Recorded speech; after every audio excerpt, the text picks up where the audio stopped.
നമസ്കാരം. ട്രംപിന്റെ വൈറ്റ് ഹൗസിൽ ചോരക്കളി തത്സമയം കാണാൻ ആയിരങ്ങൾ. അമേരിക്കൻ ഐക്യനാടുകളുടെ പരമാധികാരത്തിന്റെയും ജനാധിപത്യ മൂല്യങ്ങളുടെയും പരമപവിത്രമായിട്ടുള്ള പ്രതീകമായിട്ട് ആഗോള സമൂഹം ദർശിക്കുന്ന അമേരിക്കയിലെ പെൻസിൽവാനിയ അവന്യൂയിലുള്ള വൈറ്റ് ഹൗസ് അതിന്റെ ചരിത്രത്തിൽ ഒരിക്കലും സാക്ഷ്യം വഹിച്ചിട്ടില്ലാത്ത വിധത്തിലുള്ള ഒരു ചോരക്കളിക്ക് വേദിയാകാൻ ഒരുങ്ങി. പ്രായം 80 നിറവിലെത്തി നിൽക്കുന്ന അമേരിക്കൻ പ്രസിഡന്റ് ഡൊണാൾഡ് ട്രംപ് തന്റെ ജന്മദിനത്തിനോടനുബന്ധിച്ച് വൈറ്റ് ഹൗസിന്റെ തെക്കേ പുൽത്തകടിയിൽ നിർമ്മിച്ചിരിക്കുന്ന ദ ക്ലോ എന്ന് പേരിട്ടിരിക്കുന്ന താൽക്കാലിക ഇരുമ്പ് കൂട്ടിൽ അരങ്ങേറുന്ന ക്രൂരമായിട്ടുള്ള കേജ് ഫൈറ്റിന് സാക്ഷ്യം വഹിക്കുമ്പോൾ അത് ആഗോളതലത്തിൽ തന്നെ വലിയൊരു നയതന്ത്ര വിവാദത്തിന് തിരികൊളുത്തിരിക്കുകയാണ്. മിക്സഡ് മാർഷ്യൽ ആർട്സ് എന്ന അതിക്രമങ്ങൾ നിറഞ്ഞ കായിക വിനോദം 30 വർഷങ്ങൾക്ക് മുൻപ് അമേരിക്കയിലെ ഭൂരിഭാഗം സംസ്ഥാനങ്ങളിലും നിരോധിക്കപ്പെട്ടിരുന്ന ഒന്നായിരുന്നുവെങ്കിൽ ഇന്ന് അതേ വിനോദം അമേരിക്കയുടെ പ്രസിഡന്റിന്റെ ഔദ്യോഗിക വസതിയുടെ ജനാലകൾക്ക് താഴെ അവിടെ വെച്ച് തന്നെ പരസ്യമായിട്ട് പ്രദർശിപ്പിക്കപ്പെടുന്നത് വഴി കായിക രംഗവും അധികാര രാഷ്ട്രീയവും തമ്മിലുള്ള അവിശുദ്ധമായിട്ടുള്ള ബന്ധത്തിന്റെ ആഴമാണ് വെളിപ്പെടുന്നത്. ലോകത്തിലെ ഏറ്റവും മികച്ച 14 പ്രൊഫഷണൽ ഫൈറ്റർമാർ പരസ്പരം ചോര ചിന്തിക്കൊണ്ട് പോരാടുന്ന ഈ മാമാങ്കത്തെ ഭൂമിയിലെ ഏറ്റവും വലിയ ഷോ എന്നാണ് ട്രംപ് വിശേഷിപ്പിച്ചത്. എന്നാൽ ജനാധിപത്യത്തിന്റെ കാവലാളായി നിൽക്കേണ്ട ഒരു ചരിത്ര സ്മാരകം കേവലം ക്രൂരമായ ഒരു വിനോദത്തിനായിട്ട് വിട്ടു നൽകിയതിനെതിരെ അമേരിക്കയിൽ ഉടനീളം വലിയ തോതിലുള്ള പ്രതിഷേധങ്ങളാണ് ഇപ്പോൾ ഉയർന്നു വരുന്നത്. അമേരിക്കൻ ഐക്യനാടുകളുടെ രൂപീകരണത്തിന്റെ 250-ാം വാർഷികത്തിന്റെ പശ്ചാത്തലത്തിൽ അമേരിക്കൻ ജനതയുടെ പോരാട്ട വീര്യത്തെ ആദരിക്കുന്നതിനായിട്ട് സംഘടിപ്പിക്കുന്നു എന്ന് അവകാശപ്പെടുന്ന ഈ മത്സരത്തിന് UFC ഫ്രീഡം 250 എന്നാണ് പേരിട്ടിരിക്കുന്നത്. എന്നാൽ രാജ്യത്തിന്റെ സ്വാതന്ത്ര്യ ദിനാഘോഷങ്ങളെയും ജനാധിപത്യത്തിന്റെ പവിത്രതയും ഇത്തരമൊരു രക്തരൂക്ഷിതമായിട്ടുള്ള കായിക വിനോദവുമായി ബന്ധിപ്പിക്കുന്നത് അമേരിക്കൻ സംസ്കാരത്തിന് നിരക്കാത്തതാണ് എന്ന് രാജ്യത്തെ പ്രതിപക്ഷ പാർട്ടികളും സാംസ്കാരിക പ്രവർത്തകരും ഒരേ സ്വരത്തിൽ വാദിക്കുന്നുമുണ്ട്.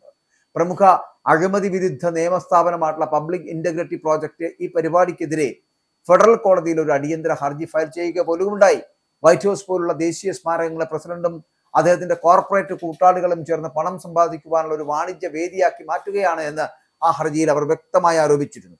എന്നിരുന്നാലും കോടതി ഇതിന് അനുമതി നൽകിയതോടെ വൈറ്റ് ഹൗസിന്റെ ആകാശ അതിർത്തി പോലും പൂർണ്ണമായിട്ടും മാറ്റിമറിച്ചുകൊണ്ട് 92 അടി ഉയരമുള്ള കൂറ്റൻ സ്റ്റീൽ അരീനയാണ് പുൽത്തകടിയിൽ ഉയർന്നിരിക്കുന്നത്. 4000 വിശിഷ്ടാതിഥികൾക്ക് നേരിട്ടിരുന്ന് കാണാൻ കഴിയുന്ന ഈ സ്റ്റേഡിയത്തിന് പുറമെ വൈറ്റ് ഹൗസിന് സമീപമുള്ള എലിപ്സ് ഗ്രൗണ്ടിൽ സ്ഥാപിച്ചിരിക്കുന്ന ഭീമൻ സ്ക്രീനുകളിലൂടെ 85,000-ത്തിലധികം വരുന്ന കായിക പ്രേമികൾ ഈ ചോരക്കളി തത്സമയം കാണാൻ തടിച്ചുകൂടുമെന്നാണ് റിപ്പോർട്ടുകൾ സൂചിപ്പിക്കുന്നത്.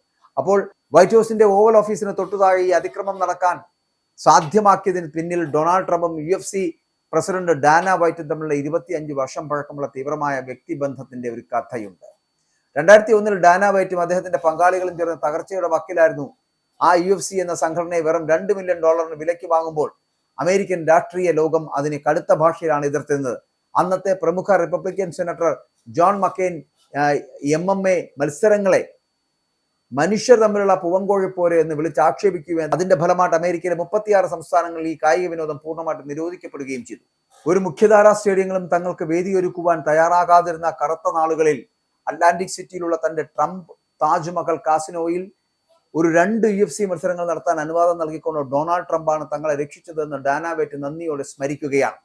പിന്നീട് കർശനമായിട്ടുള്ള സുരക്ഷാ ഗ്ലൗസുകളും കൃത്യമായിട്ടുള്ള നിയമങ്ങളും കൊണ്ടുവന്നു അതിലൂടെ തങ്ങളുടെ നിയമവിരുദ്ധ പദവി മാറ്റിയെടുത്ത UFC 2016 $4 ബില്യൺ പിന്നീട് 2023 $12 ബില്യൺ മൂല്യമുള്ള വൻകിട കോർപ്പറേറ്റ് പ്രസ്ഥാനമായിട്ട് വളർന്ന് പന്തലിച്ചു കഴിഞ്ഞു.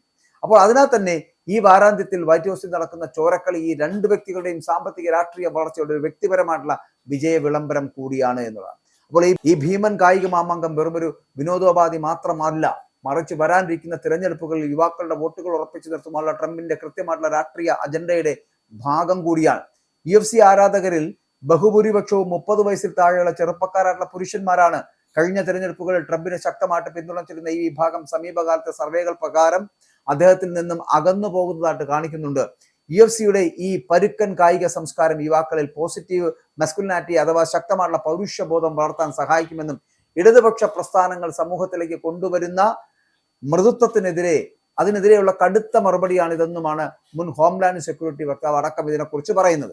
എന്നാൽ UFC മത്സരങ്ങളുടെ അടിസ്ഥാന തത്വം എന്നത് അവസാന നിമിഷം വരെ തോറ്റുകൊടുക്കാതെ പോരാടുക എന്നതാണ് എന്നും ഇത് അമേരിക്കൻ ഭരണഘടനാ റിപ്പബ്ലിക്കിന്റെ അടിസ്ഥാന മൂല്യങ്ങളുമായിട്ട് കൃത്യമായിട്ട് പൊരുത്തപ്പെടുന്നതാണ് എന്നും അവർ വാദിക്കുന്നുണ്ട്. എന്നാൽ വൈറ്റ് ഹൗസിന്റെ പവിത്രതയെയും അന്തസ്സിനെയും അത് തച്ചുടച്ചുകൊണ്ട് നടത്തുന്ന ഈ പരിപാടിയിലൂടെ ട്രംപ് സ്വന്തം രാഷ്ട്രീയ ലാഭം മാത്രമാണ് ലക്ഷ്യമിടുന്നത് എന്ന് വിമർശകരടക്കം തുറന്ന് പറയുകയാണ്. അപ്പോൾ ഈ മത്സരത്തിന് അനുമതി നൽകിയതിലൂടെ പ്രസിഡന്റ് ട്രംപ് തന്റെ പദവി ദുരുപയോഗം ചെയ്ത് വ്യക്തിപരമായിട്ടുള്ള സാമ്പത്തിക ലാഭം ഉണ്ടാക്കാൻ ശ്രമിക്കുകയാണ് എന്ന ഗുരുതരമായിട്ടുള്ള അഴിമതി ആരോപണമാണ് ഇപ്പോൾ ഉയർന്നുകൊണ്ടിരിക്കുന്നത്. UFC മാതൃ കമ്പനിയായിട്ടുള്ള TKO എന്ന സ്ഥാപനത്തിൽ ട്രംപിന് 10,000 ഡോളറിന്റെ ഓഹരി നിക്ഷേപമുണ്ട് എന്ന പൊതുരേഖകൾ പുറത്തു വന്നത് ഈ ആരോപണങ്ങൾക്ക് കൂടുതൽ ബലം നൽകുന്നു. വൈറ്റ് ഹൗസും ലിങ്കൺ മെമ്മോറിയലും പോലുള്ള ചരിത്ര സ്മാരകങ്ങളെ വൻകിട കമ്പനികൾക്ക് സ്പോൺസർഷിപ്പ് പാക്കേജുകളുമായും സ്ട്രീമിംഗ് അവകാശങ്ങളുമായും പരസ്യങ്ങളായും വിൽക്കുന്നതിലൂടെ പ്രസിഡന്റും അദ്ദേഹത്തിന്റെ അടുത്ത സുഹൃത്തുക്കളും ചേർന്ന് ജനങ്ങളുടെ നികുതി പണം അത് കൊള്ളയടിക്കുകയാണ് എന്ന് പബ്ലിക് ഇന്റഗ്രിറ്റി പ്രോജക്ടിന്റെ സ്ഥാപകൻ ബ്രണ്ടൻ ബെലു കുറ്റപ്പെടുത്തുന്നുണ്ട്. എന്നാൽ ഈ ആരോപണങ്ങളെ പൂർണ്ണമായിട്ട് തള്ളിക്കളയുന്ന വൈറ്റ് ഹൗസ് വക്താക്കൾ ട്രംപിന്റെ സ്വത്തുക്കളെല്ലാം അദ്ദേഹത്തിന്റെ മക്കൾ നിയന്ത്രിക്കുന്ന ഒരു സ്വതന്ത്ര ട്രസ്റ്റിലാണ് എന്നും ഇവിടെ യാതൊരുവിധ താല്പര്യ വൈരുദ്ധ്യങ്ങളും നിലനിൽക്കുന്നില്ല എന്നുമാണ് അവകാശപ്പെടുന്നത്. അപ്പോൾ എന്തു തന്നെയായാലും ഒരു രാജ്യത്തിന്റെ പരമാധികാര കേന്ദ്രത്തെ കോർപ്പറേറ്റ് കമ്പനികളുടെ പരസ്യപ്പലകയായി മാറ്റിയ ട്രംപിന്റെ നടപടി ഭാവിയിൽ വലിയ നിയമ നടപടികൾക്ക് വഴിവെക്കുമെന്ന് ഉറപ്പാണ്. ഈ ഒരു രാത്രിയിലെ മത്സരത്തിനാണ് UFC ഏകദേശം $60 മില്യൺ ചെലവഴിക്കുന്നത്. വൈറ്റ് ഹൗസിലെ തകർന്നു പോകുന്ന പുൽത്തകടി പൂർവ്വസ്ഥിതിയിലാക്കാൻ മാത്രം ഏകദേശം $7 ലക്ഷം മാറ്റിവെച്ചിരിക്കുന്നത്. അപ്പോൾ ഇതിനേക്കാളൊക്കെ ഭീതിജനകം ഈ പരിപാടിയുടെ സുരക്ഷയ്ക്കും ഒപ്പം തന്നെ റോഡ് ഉപരോധങ്ങൾക്കുമായിട്ട് പ്രാദേശിക ഭരണകൂടം ഫെഡറൽ ഫണ്ടിൽ നിന്നും $10 മുതൽ $12 മില്യൺ വരെ പൊതുജനങ്ങളുടെ നികുതി പണമാണ് ചിലവഴിക്കുന്നത് എന്നുള്ളതാണ്. ട്രംപിന്റെ അടുത്ത കൂട്ടാളിയായിട്ടുള്ള ഡേവിഡ് എലിസണിന്റെ ഉടമസ്ഥയുള്ള പാരാമൗണ്ട് പ്ലസ് എന്ന OTT പ്ലാറ്റ്ഫോമിന് മാത്രമാണ് ഈ മത്സരത്തിന്റെ സ്ട്രീമിംഗ് അവകാശം നൽകിയിരിക്കുന്നത്. അത് ഇതിന് പിന്നിലെ സാമ്പത്തിക അവിശുദ്ധ കൂട്ടുകെട്ടിനെ വീണ്ടും അടിവരയിടുന്ന ഒരു കാര്യമാണ്. വൈറ്റ് ഹൗസിന്റെ ചരിത്രത്തിൽ ഇതിനു മുൻപും ജാസ് ഫെസ്റ്റിവലുകളും ഈസ്റ്റർ ആഘോഷങ്ങളും നടന്നിട്ടുണ്ട് എങ്കിലും ഈ പ്രൊഫഷണൽ കായിക താരങ്ങൾ പരസ്പരം അടിച്ചു വീഴ്ത്തുന്ന ഇത്തരമൊരു ഹിംസാത്മകമായിട്ടുള്ള പരിപാടി ഇതാദ്യമായാണ് എന്ന് വൈറ്റ് ഹൗസ് ഹിസ്റ്റോറിക്കൽ അസോസിയേഷൻ തന്നെ പറയുന്നുണ്ട്. അപ്പോൾ ഈ കായിക രംഗത്തെ പ്രോത്സാഹിപ്പിക്കാനെന്ന വ്യാജേന തോക്കിൻ മുനയിൽ നിൽക്കുന്ന അമേരിക്കൻ രാഷ്ട്രീയ അന്തരീക്ഷത്തെ കൂടുതൽ വഷളാക്കാനും സ്വന്തം അധികാരം നിലനിർത്താനും ട്രംപ് നടത്തുന്ന ഈ ചോരക്കളി എന്ന് പറയപ്പെടുന്ന ലോക ജനാധിപത്യ ചരിത്രത്തിൽ തന്നെ ഏറ്റവും കറുത്ത അധ്യായമായി രേഖപ്പെടുത്തുമെന്നുള്ള കാര്യത്തിൽ തർക്കമില്ല. എന്തായാലും ഒരു കാര്യം ഉറപ്പിക്കാം, വൈറ്റ് ഹൗസിൽ, അതായത് ട്രംപിന്റെ വൈറ്റ് ഹൗസിൽ, ട്രംപ് ഇപ്പോൾ താമസിക്കുന്ന വൈറ്റ് ഹൗസിൽ ചോരക്കളി നടക്കാൻ പോകുന്നു. ആ ചോരക്കളി കാണാൻ വേണ്ടിയിട്ട് ആയിരങ്ങൾ എത്തിച്ചേർന്നു എന്നുള്ള അത്ഭുതകരമായിട്ടുള്ള വാർത്തയും പുറത്തു വരികയാണ്.